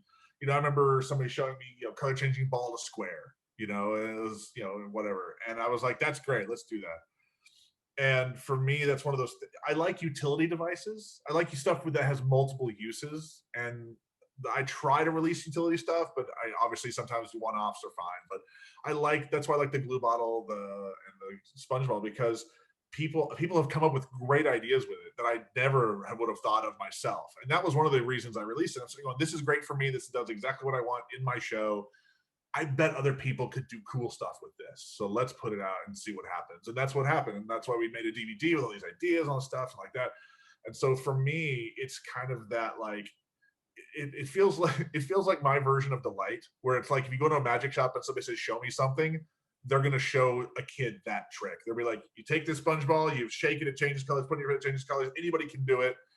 And it's one of those, it feels like one of those, I'm not going to sound egotistical, it's not meant to, a legacy item, where if my name is mentioned after I'm dead, that's one of the things people will remember. No, I totally agree. And I think one of the reasons is sponge balls is one of the first things that you learn when you start going into sleight of hand magic. You get all of the self-working stuff, nickels to dimes, whatever it may be. And then you go, well, okay, now I need to learn, let's do sponge balls because I can learn to vanish and blah, blah, blah. And this, once you've learned sponge balls, you start to look what else you can do with it. And the first thing that pops up is your color changing sponge balls. Yeah, no, and it was one of those things where when I invented it, I contacted Steve Goshman, Al Goshman's son, and I went, is this a thing? Did you or your dad ever mess with this? And he was like, no, I've tried to figure it out. And I'm like, cool. Because you look at that and you look at, I see it, this is a piece of advice for people. If you have an idea, don't think that it's too stupid to do or somebody else has done it or it's too easy, because you will psych yourself out. And one of the things I've always said, if you think it's not too stupid to do, clearly you've never been on the internet. So don't let too stupid to stop you from doing anything. Mm-hmm. But it's like, I have friends who sat on ideas because they were like, whatever, it's not that big a deal. And somebody else released it because independent creation happens. And it was huge. And they're like, son of a bitch. So it's like, don't sit on something that you feel is a good idea. I'm a big fan of, if you have an idea, make a prototype of it immediately, because then you'll know what it can do. Maybe it does something different. Like, that's how the Oreo trick was created. I had a trick I wanted to do. I tried a method for it. It didn't work. And I went, man, what else can I do with Oreos? Oh, it's like, so just I'm a big believer in creating through play, just playing with stuff and see what it can do and getting it in your hands and all that stuff. And that was the sponge ball for me. I tell the story in my lectures where I say I was in the shower and I was thinking to myself, I was doing a shuttle pass in a sponge ball routine, and I didn't want to do it twice in the same routine. I was doing it one way, then I was doing it the other, and I was like, couldn't I just take a ball and go put it in my fist and make it change colors? So I got out of the shower, put on clothes, didn't want to scare anybody, and I made this prototype, and it worked. And I went, cool, what else can I do with it? And I just figured all these things out. And so, yeah, I mean, this goes back to what we were talking about earlier with creating product. Just make a prototype, see what it can do, and you might surprise yourself. I think that's the big problem for people that are creating magic. It's finding that initial flash of inspiration. How do you become inspired? Where does the initial inspiration come from? So for me, a lot of times it just starts out with what if. Wouldn't it be funny if this happened? Wouldn't it be magical if this happened? Usually I think of the effect first. It's like, I want the effect, I want the visual. I go, like, there's a trick I do with a fork where I stab a deck of cards with a fork. It's called Freak. And I was sitting at dinner with a friend of mine. We were just jamming on magic, and I'm laying on waiting on my food. I'm just looking at the fork and looking at the deck of cards and go, it'd be really funny if I just took this fork and went wham, and there's your card. So it's one of those things where it's like, don't worry about the method, because method will just, your preconceived knowledge of what you have in magic. Because there's a ton of, this is my creativity notes, where it's like learning about the world around you, where we create magic. Too many of us create magic in a magic box. Like, this is all we know, and we never look outside of this box. And there's so much other stuff in the world that helps you create magic, that you just need to know about. And so, like, don't worry about the method, figure out the effect, and go, now how do I do it? And you might figure out the solution in a day, 2 years, 10 years, but eventually you'll find it. And sometimes you make a prototype and you play with that for a while, then eventually you see something better, and then you make a new one, then build on that. So yeah, it's just make something, even if it's ramshackle, even if it looks terrible. Hot glue and a prayer, man, it gets you through a lot. And that's the truth, big time. It really is. one of the things I say about stage performing, it can look, as long as it looks good from the front, it can look like crap from behind. That's so true. That is 100% true. Man, this has been an amazing interview, Bizzaro. I really appreciate you coming on the channel and sharing openly so much stuff. You know, I've interviewed a lot of people, and I'm not just saying this. You know that I've made a reputation of myself of being completely honest. I think this has been my favorite interview that I've done.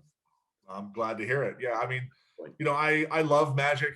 I always have, always will. I don't necessarily love everybody in it, but I do love magic as an art form and as a way of expressing yourself and creating. I'm just happy anybody cares about what I think. Yeah, absolutely. And where can people find out more about your products and reach out to you? Because I know you're a very approachable guy as well. If somebody contacts you, you're more than happy to help them, which is great. You see a lot of people that aren't like that in magic, and I think that's one of the reasons why you're such a good guy. Damaged personalities and all that. You know?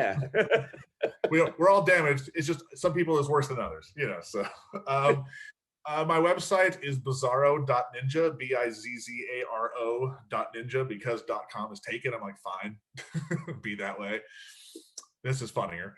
I have my prop building website is bizzarobydesign.com. And if for some reason anybody watching needs escape room built for them, testsubjects.com is our escape room website as well. So that's so cool.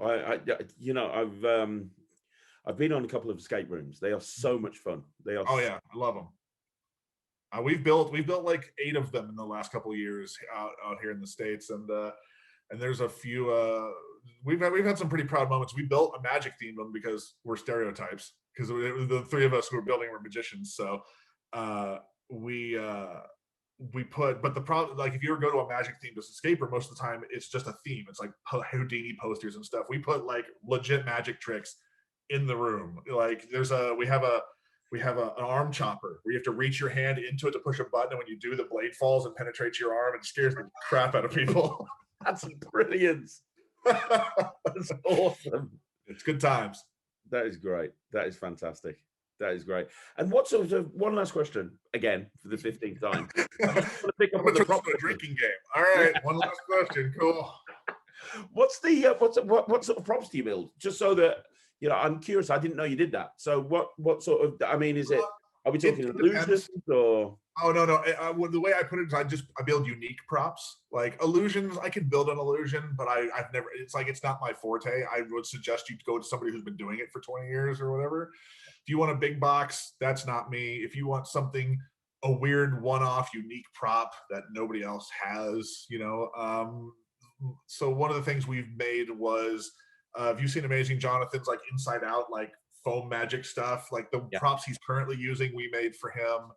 I'm trying to think, like, is there anything I can show you in here? I don't think I can show you anything from here for the TV show yet, so I could get in trouble for that. But I mean, it's general. I mean, I've built electronic stuff for people. I've built. I'm trying to think of examples of things. If you go to my website, I mean, so if you go to Bizzaro by Design, I have a whole video that I basically made a demo video of all the stuff I've made for people and all the people I've made stuff for. Like, there's a handful of things that have appeared on Fool Us I've made. There's a lot of products I've prototyped for people. I want to say Danny Weiser put out a thing called Morio. I made the original prototype for that. He took to somebody. I reviewed that. It's good. Really yeah. So I made the original prototype for them. Generally I prefer to, I make stuff for practical performing, but also for television. You know, if you ever watched Wizard Wars, that TV show, I was one of the consultants on that, and I helped build handful of props for the contestants. Like there's a thing with a tennis racket where a tennis ball melts with the strings. That was something I made for those guys. And yeah, if you can see a lot of it on my website. I have just examples. So yeah, it's like, but I always say it's like the new slogan is we make other people look good. That's what we make. I love that.